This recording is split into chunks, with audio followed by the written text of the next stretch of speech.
Thank you, Comrade Zizi Kodwa, Comrade Jesse Duarte, Comrade Jabulo Nzoza. Hey, that is the Deputy Secretary General of the ANC and the Secretary General of the ANC Youth League, with Zizi Kodwa as the spokesperson of the ANC. The NEC this weekend was a normal NEC meeting. It was not special. Our last NEC meeting of the year.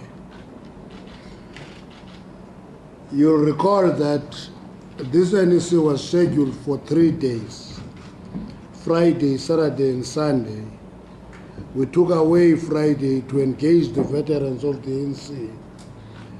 And when we're busy with the business of the NEC, it became clear that we needed an additional day.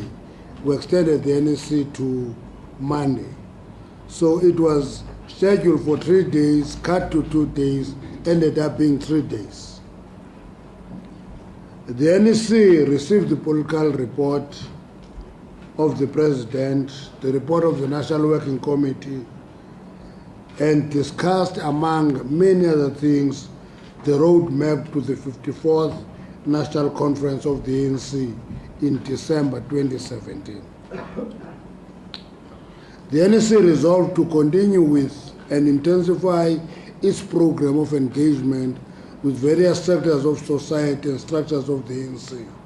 To this end, the NEC welcomed the report of meetings held by the ANC with business, faith-based organizations, veterans and stalwarts of the movement.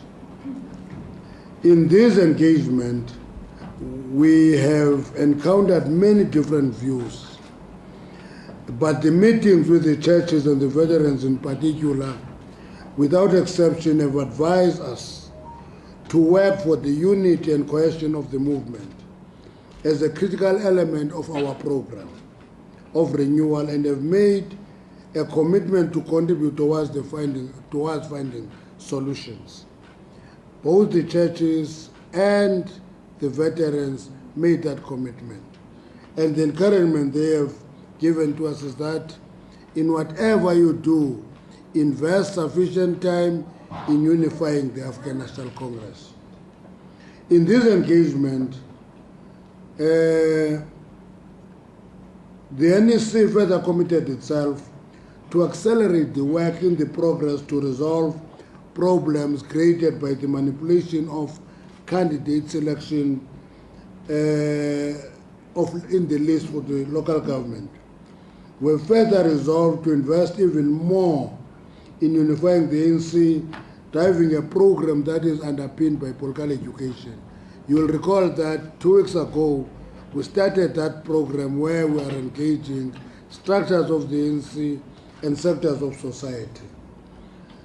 We have been encouraged by the growing interest of our branches to make greater use of ANC-based document through the eye of the needle, strategy and tactics in particular.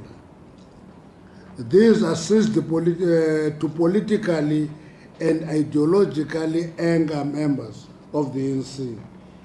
And our view is that the stability of the ANC can only be assured with improved ideological clarity of the membership. If the membership has no ideological clarity, it will chase headlines. But if there is ideological clarity, that membership will all the time defend the movement. The NEC cautioned itself and the ANC at large that the biggest danger to the unity of the ANC is engaging each other through the lens of the upcoming 54th National Conference, where everyone is suspicious of one another.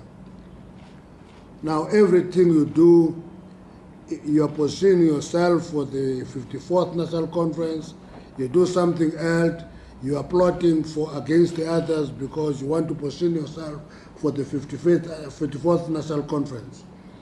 And we're reminded of the words of the great Cuban revolutionary Jose Marti when he said, I'm quoting him, "Once the candidates are nominated, pails of mud are dumped upon their heads. Lies and exaggerations are knowingly spread. Bellies and backs are polished. All manner of infamy is considered legitimate. All kinds of blows are good as long as they stand the enemy. Whoever invests an effective villainous act struts about like a peacock. Even prominent men believe themselves excused from more trivial duties of honor." This quotation for Jose Marti is talking to what is in the Times on Independent Online, which seeks to put themes. Mantashe is a commander of this grouping and this grouping. The reality of the matter is that that line by Independent, our neighbor here, can only be informed by this behavior, where lies and exaggerations are knowingly spread. Now, it is critical for unity of our movement that we disabuse ourselves of this process. The meeting held with veterans on Monday, 21st November, and continued on Friday, the 25th November, affirmed that we cannot be stronger unless we work together for unity and cohesion of the ANC. We resolved that together we would work for effective solutions to the challenges confronting the ANC and society. To this end, the veterans committed themselves to work closely with structures of the movement and availed themselves to participate in the programs of the ANC. We further agreed that the veterans would form part of the process that will culminate in the Veterans League's conference, and working with MKMVA will convene an assembly of ex-combatants. And these initiatives are all part of the framework of broad societal consultation and intended to consolidate the unity and cohesion of our movement. We committed to working together with all stakeholders of our movement who wish to use their capacity and experience gained over many years and different epochs of the ANC and the struggle to continue positively to the life, to contribute positively to the life of the organization. On the call for a consultative conference, the NEC resolved to extend by one day the National Policy Conference in June-July. It is scheduled 30th June to 5th July. We'll extend it by a day. The first 2 days of the conference will be utilized to assess the state of the organization as envisaged in the Veterans Call for a Consultative Conference. In that way, the policy conference is able to deal with issues that were raised as necessitating a consultative conference. So we're not intending to suppress the desire for a broad forum to discuss issues that affect the life of the organization. We looked into time. We're now in December, that month. We'll be in January, immediately getting to January 8th, half that. And basically nothing can be done in the short space of time. But to accommodate the desire to engage in the analysis of the life of the organization, we'll give 2 days of the policy conference to that task. The NEC further adopted the NEC calendar for 2017. Accordingly, 105th anniversary celebration will be held on Sunday, the 8th January 2017 in Gauteng. All members of the NEC are expected to arrive in Gauteng not later than the 3rd of January, so that they can take part in the build-up programs towards January 8th On the 4th of January 2017, there will be a special meeting of the NEC to consider and adopt the NEC statement for the 105th anniversary celebrations of the ANC. The roadmap to the National Policy Conference to be held on 30th June to the 5th July and the 51st National Conference which will be on the 16th to the 20th of December 2017 was also adopted.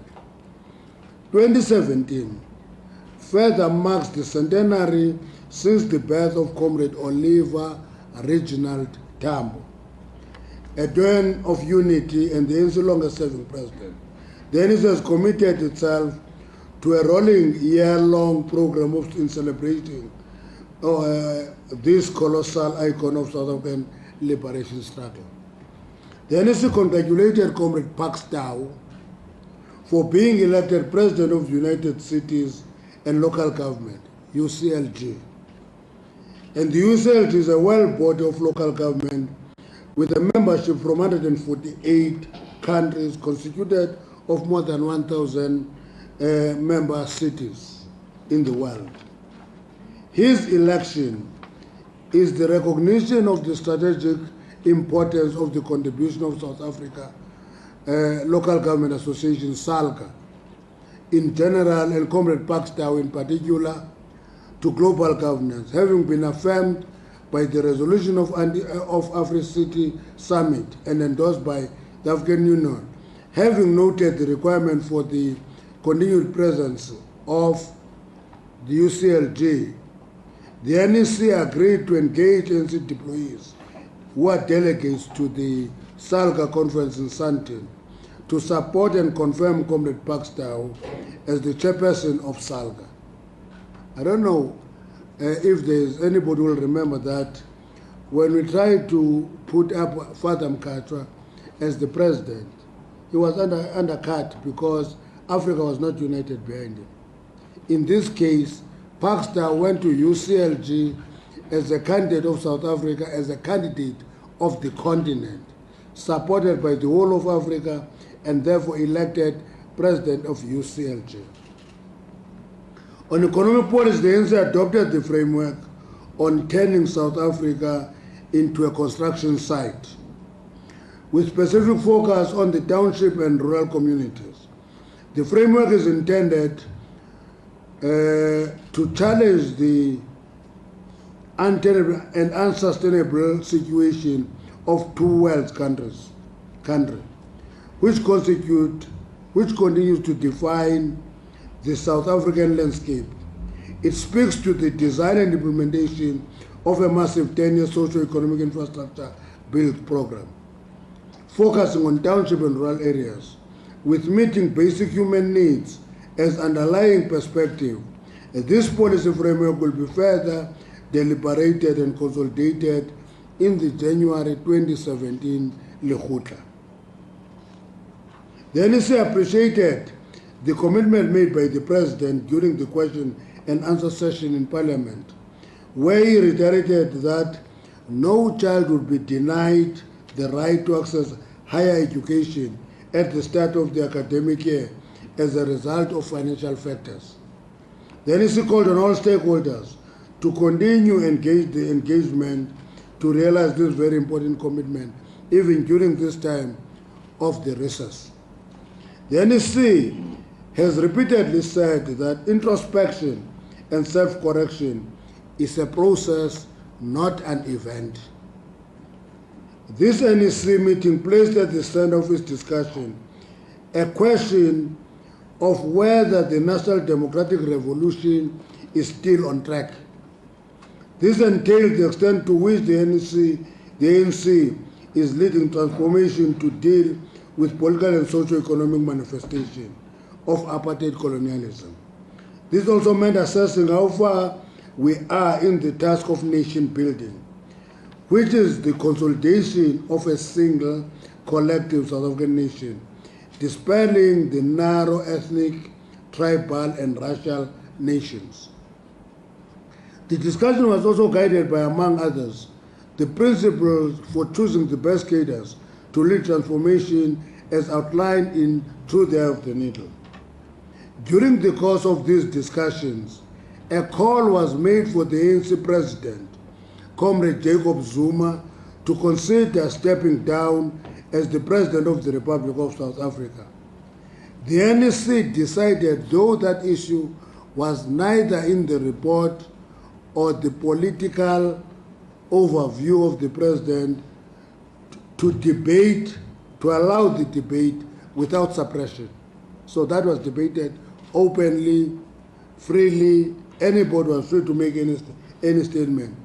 After extensive deliberation, the NEC came to the conclusion that the NDR remains on course. However, the revolution is facing serious threats, being racism, ethnic nationalism, and monopoly capital.